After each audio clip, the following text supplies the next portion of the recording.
Меѓународна научна конференција на тема Образованието на крстопат, организирана од Македонското научно друштво во Битола, на која учество покрај од нашата земја зедоа експерти и од Бугарија, Србија, Словенија и Хрватска. Државите од регионот стојат исправени пред реформски процеси кога е во прашање образованието, а токму тие предизвици беа ставени во фокусот на оваа научна конференција. Гледано од денешен аспект и поставеноста на училишните инфраструктурни проекти во нашиот град, во Битола, слободно ќе кажеме дека образованието на крстопат било во повеќе прилики.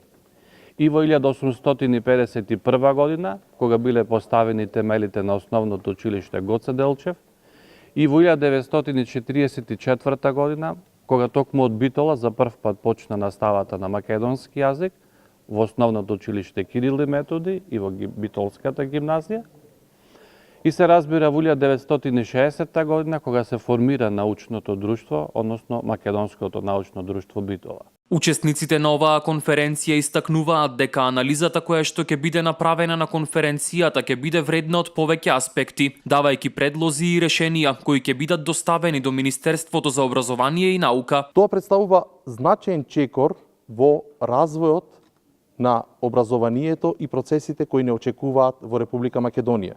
Македонија во моментот се наоѓа на една пресвртница во поглед на развојот на образованието, на која што сите ние треба да дадеме свој придонес. Тој придонес ќе го дадеме токму со спојување на педагошката теорија и педагошката практика. На меѓународната научна конференција во Битола учество зедоа над 300 учесници од државите во регионот со 107 трудови на вкупно 159 автори и коавтори.